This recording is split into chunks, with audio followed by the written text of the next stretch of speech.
Praise the lord. హల్లెలూయా. దేవుని పరిశుద్ధ నామానికి మహిమ కలుగును గాక.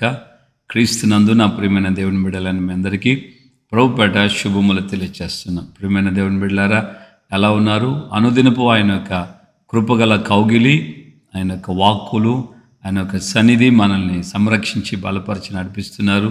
అందుకు దేవునికి మహిమ కలుగును గాక. ఆమేన్. హల్లెలూయా. సో ఈ రోజున మనం దేవుని యొక్క వాక్య భాగంలో ఉండే కొన్ని మాటలు మనం ధ్యానించబోతున్నాం.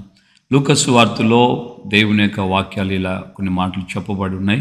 అందులో మనం గమనించినప్పుడు యేసు ప్రభు తన శిష్యుల్ని ఇద్దరిద్దరుగా గ్రామాలకు పంపించిన తర్వాత వారు తిరిగి వచ్చి ప్రభుకి అక్కడ ఉన్నటువంటి జరిగిన విషయాలన్నీ కూడా తెలియచేస్తున్నాడు, ఫీడ్బ్యాక్ ఇస్తున్నారు. మేము వెళ్ళాము, ఈ గ్రామాలకు ఇలాగ వెళ్ళాము, సువార్త ప్రకటించాము, ఇవన్నీ చెప్తూనే వాళ్ళ అన్నమాట ఏంటంటే, అత్యుత్సాహముతో ప్రభుతో అన్నమాట ఏంటంటే, అయ్యా మేము ప్రార్థన చేస్తూ మేము చెప్పినప్పుడు కూడా, మేము ఆజ్ఞాపించినప్పుడు, మేము దెయ్యములతో మాట్లాడినప్పుడు దెయ్యములు కూడా మాకు లోబడుతున్నవి అని అన్నాడు.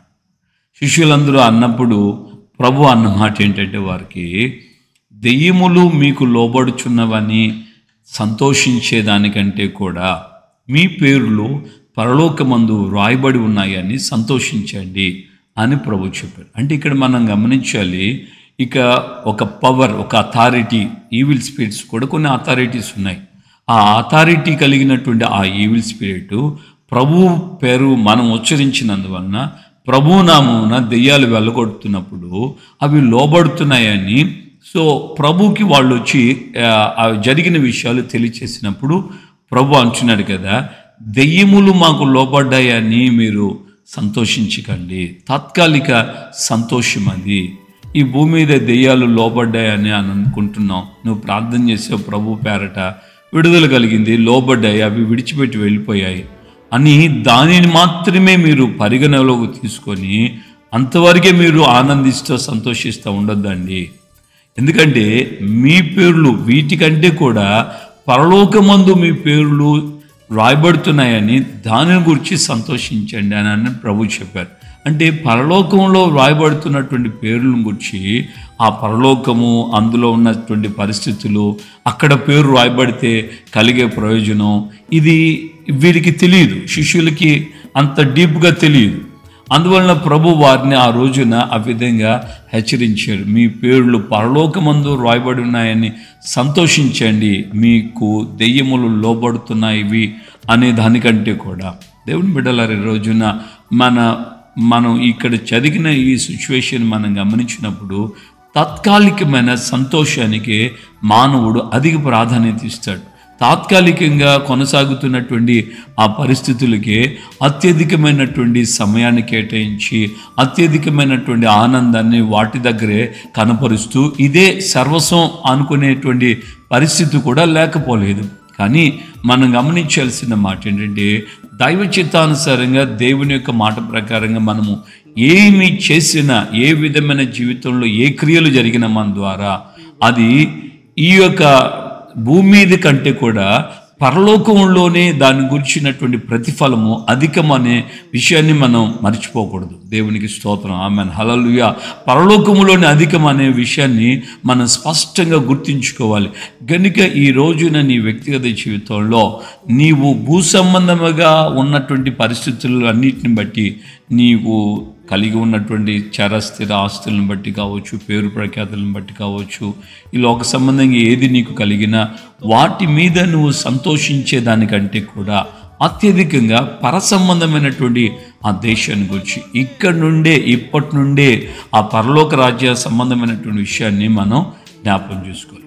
బాగా గమనించాలి.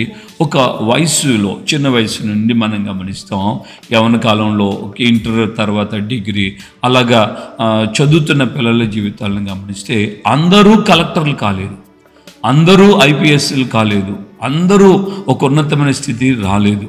ఎవరో ఒక్కరు మాత్రం వస్తారు. ఆ స్థాయికి అచీవ్ అవ్వడానికి, ఆ స్థాయికి చేరుకోవడానికి ఒక కలెక్టర్గా ఒక వ్యక్తి, ఒక ఎస్పీగా ఒక వ్యక్తి నిలబడుతున్నాడంటే, తాను ఆ స్థితికి చేరుకోవడానికి తను ముందున్న కాలంలో తన తోటి స్నేహితులతో, తన తోటి ఉన్నటువంటి వయసు కలిగిన పిల్లలతో వాళ్ళు చేస్తున్నటువంటి క్రియలు, వారు అనుభవించే ఎంజాయ్మెంటు, ఇవన్నీ వీళ్ళు ఇప్పుడు త్యాగం చేస్తుంటారు.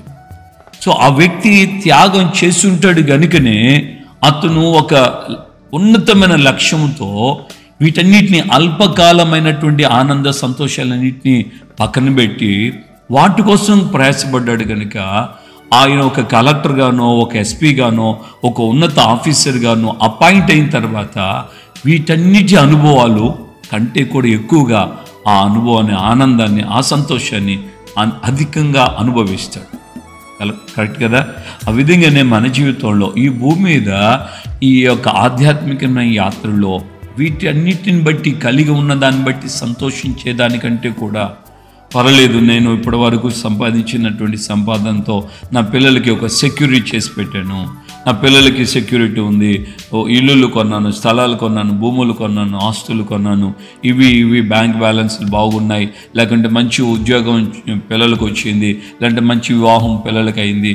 ఇలా కొన్ని విషయాల గురించి మనం వాటి మీద తృప్తి పడే దానికంటే కూడా నా పిల్లల్ని ఒక ఉన్నతమైనటువంటి పరిశుద్ధమైన మార్గాల్లో, భక్తి కలిగిన జీవితంలో వారిని నడిపిస్తున్నాను. నిశ్చయముగా నా పిల్లల జీవితం, భవిష్యత్తు ఆ ఆధ్యాత్మికమైన మార్గాల్లో కొనసాగినందువలన పరలోక రాజ్యంలో ప్రభుతో యుగయుగాలు ఉంటారు. అక్కడ ప్రభు సింహాసనం మీద వారు ఆశీనులై ఉంటారన్న ఆ ఆనందం, సంతోషం అది శాశ్వతం. దానికోసం ఈ భూ సంబంధమైనటువంటి వాటిలో అనేకమైన వాటిని మనం తృణీకరించుకోవాలి, వాటిని మనం నిర్లక్ష్యపరచుకోవాలి, వాటిని మనం త్రోసివేయాలి. అప్పుడే పరసంబంధమైన వాటి కోసం మనం వేగిరపడతాం. ఆ పరసంబంధమైనటువంటి ఆ రాజ్యంలో ప్రభుతో కూడా యుగయుగాలు ఉండడానికి కారణమవుతుంది. పరలోకంలో వ్రాయబడినటువంటి ఆ పేర్లను బట్టి మీరు సంతోషించండి అని ప్రభు చెప్పాడు. ఈ రోజున మన జీవితంలో దేనిని బట్టి మనం సంతోషించాలని ఆశపడుతున్నాం? తాత్కాలికమైన వాటి మీద సంతోషమా, శాశ్వతమైన వాటి మీద సంతోషం? నీ సంతోషం తాత్కాలికమైన వాటి మీదనా, శాశ్వతమైన వాటి మీదనా? ప్రార్థన చేసుకుందామా? ప్రేమగల తండ్రి, మీకు వందనాలు. ఉదయకాలం ముందు మాతో మీరు మాట్లాడి మమ్మల్ని బలపరిచారు, ధైర్యపరిచారు. అందుని బట్టి మీకు కృతజ్ఞతాస్తుతి చెల్లిస్తున్నాను.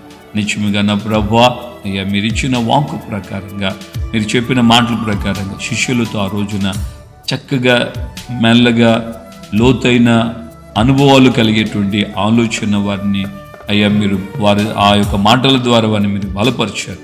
అవును తండ్రి, దెయ్యాలు లోబడుతున్నాయి దానికంటే కూడా పరలోకమందు మా పేర్లు రాయబడుతున్నాయన్న విషయాన్ని గుర్తెరిగి ప్రతి వారు అయ్యా ఆ విధమైనటువంటి ఉన్నతమైనటువంటి ఉద్దేశం, ఉన్నతమైన ఆ ప్రణాళిక, శాశ్వతమైన ప్రణాళిక, భూ సంబంధమైన సంతోషాల ఆనందాల కంటే పరసంబంధమైన ఆనంద సంతోషాల గురించే అత్యధికమైనటువంటి ఆ మనసు, ఆశ కలిగిన వారై కొనసాగాలని మీ లేఖనాల ద్వారా తేటపరిచారు. ఈ మాటలు విన్న నీ ప్రియబిడ్డలని మేమందరము మీరు చెప్పినట్లుగా ఈ తాత్కాలిక సంతోషం కంటే కూడా శాశ్వతమైన, నిరంతరం ఉండేటువంటి ఆ శాశ్వత ఆనందములో మేము పాలుభాగస్తులమయ్యేటట్లుగా మా యొక్క జీవితాన్ని మేము సరిచేసుకుంటూ మీ సన్నిధిలో ముందుకు సాగుటకు కృప చూపించమని యేసు నామమున ప్రార్థన చేసి పొంది ఉన్నాము తండ్రి. ఆమేన్. మన ప్రభువైన యేసుక్రీస్తు కృపయు, తండ్రి అనే దేవుని ప్రేమ, పరిశుద్ధాత్మిక అన్యోన్య సహవాసం, సమాధానం ఇప్పుడు ఎల్లప్పుడూ సకల పరిశుద్ధులకి మనకును ప్రభు రాకడ పర్యంతం శాశ్వతమైన ఆనందం కొరకు తీర్మానం చేసుకొని ప్రయాసపడడానికి ముందుకు సాగుతున్న వారందరికీ కృపయు, సన్నిధి, సమాధానం నిరంతరము తోడవిండి నడిపించునుగాక. ఆమేన్, ఆమేన్, ఆమేన్. హల్లెలూయా. ప్రభుపేట అందరికీ వందనాలు. నిజం మన జీవితంలో మన యొక్క సంతోషం అల్పమైన వాటి మీద కాదు, శాశ్వతమైన వాటి మీద ముందుకు కొనసాగించుకుందాం. ఇప్పటి వరకు ఒకవేళ అల్పమైన వాటి మీద ఉన్నట్లయితే దయతో నీ మనసు మార్చుకో. దేవుని యొక్క సన్నిధిలో ఖచ్చితంగా ఉన్నతమైన వాటి మీద మనసు ఉంచుకొని ఆ గమ్యాన్ని మనం చేరుకున్న తర్వాత ఆ ఆనందానికి అవధులు లేకుండా ఉంటుంది. ప్రభు మీకు తోడుగా ఉండను గాక.